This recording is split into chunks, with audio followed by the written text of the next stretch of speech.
In a nutshell, what I'm saying is don't believe what you read online. I haven't covered one important topic before I finish, and I'm going to bring on a colleague of mine to cover this subject, and that is social media. Silicon Valley has been perhaps the single greatest new threat and new entity in this election, radically affecting how we think the rest of the country is voting. And it's because the industry is overwhelmingly left-wing, not just the batshit crazy social justice warriors of Twitter, but also the soft left language policing of Facebook and all sorts of other things. So I'm going to introduce a colleague of mine, Professor Allum Bokhari, who is going to take you through some, what? He's our resident kebab. He's going to take you through some of the things that social media companies have been doing too.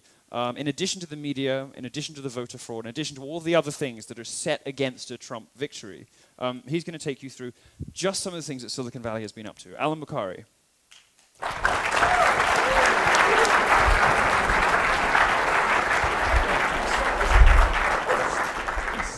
Good evening, good evening. You can all hear me, that's good. Well, I'm here to talk to you today, scientifically of course, about social media bias. But before I begin, I'm legally obliged to give you a health warning. Social media can and will cause cancer. So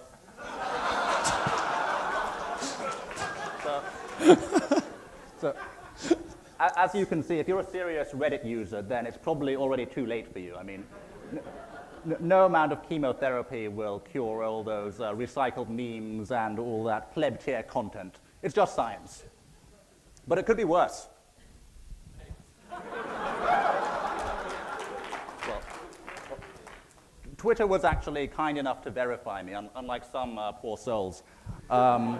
So I should really be nice to them. I mean, what I definitely shouldn't do is show you a picture of Jack Dorsey and DeRay Mackison with crudely drawn penises on their faces. I shouldn't do that. Yeah. That shouldn't have happened, but it did. Now, anyway, on to more serious matters. Twitter, as you probably all know, is the worst offender when it comes to political bias. This usually takes the form of, bans and suspensions against high-profile conservatives and libertarians. And I'm just going to show you some of the tweets that have got conservatives banned from Twitter. So, as we can see, we've got Instapundit up here, Glenn Reynolds, who was banned for simply telling people to obey the rules of the road. We've got Chuck Johnson, Chucky, from Researcher, who used a metaphor. He was talking about taking out DeRay. He meant it journalistically, do an investigation, but DeRay complained that, it's a threat of violence, and he got permanently banned from the platform. Over here we have some faggot. I'm not sure who this is. Somebody, does anyone know? I mean, yeah. But anyway, he insulted Leslie Jones, who is a comedian, I believe, of some kind. Now, if you think any of these tweets cross the line, and you may do, consider what Twitter does allow on their platform. Yeah. Open incitement to violence against the police.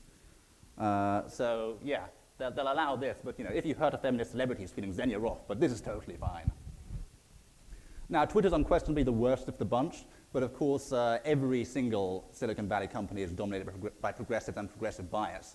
Facebook, for example. How many, anyone here know how many users Facebook has? Hands, let's see hands. Let me see. Okay.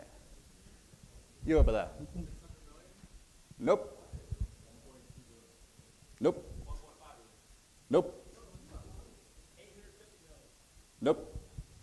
He was close. It's 1.7 billion. That's over a quarter of the people in the entire world. 1.71. All right. He did it. 10 points to Gryffindor. Now, that is over a quarter of all the people in the world that Facebook is essentially running their communications for them. And like Facebook, Twitter loves to ban people with the wrong political views. So after the Orlando shootings in Florida, obviously committed by a deranged Islamic homophobe, they immediately banned Pamela Geller, one of the top critics of Islam in the world. And Facebook is also currently undertaking a voter registration drive, which they're presenting in a very politically neutral fashion, will get everyone out to vote. But in practice, that helps the Democrats, because Facebook's user base is young, and young people tend to vote Democrat if they vote at all. And that's a platform that reaches over a quarter of the people in the world.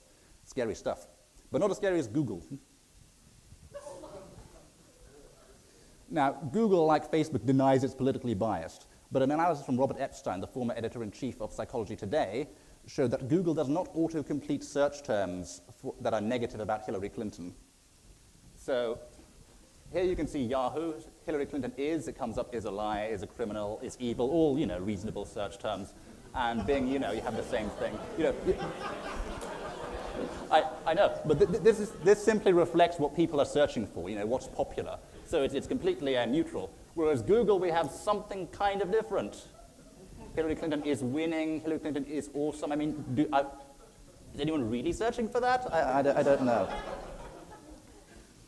I mean, Google say their explanation is they don't allow disparaging search terms next to any person's name, but Robert Epstein, who did the research, found out this is completely false. They will allow disparaging results next to a name as long as that name is Bernie Sanders or Donald Trump. Google also refuses to return search results for questions about Hillary's health, unlike other search engines. I'm not sure how these search queries are meant to be disparaging, but apparently they are. So Hillary Clinton headquarters, hearing, healthcare plan, hearing. Does she have hearing problems? I mean, maybe. Who knows at this point? But yeah, there's no, it won't autocomplete anything about her health. Now, every Silicon Valley company is tarnished by similar inconsistencies. There's Apple, which keeps banning anti-Hillary games. They recently banned a game featuring Pepe, I don't know how you pronounce it. Pepe! And there's Reddit, which is... there's Reddit, which is putting extraordinary pressure on the Donald, their pro-Trump community. Wherever there's a Silicon Valley company, there's bias, because all of these Silicon Valley companies are run by mad progressives. Mark Zuckerberg wants Germany-style immigration for the US. He said that on the record. Sheryl Sandberg has said, as we learned yesterday from WikiLeaks, desperately wants Hillary Clinton to become president. Yeah, this is the WikiLeaks email.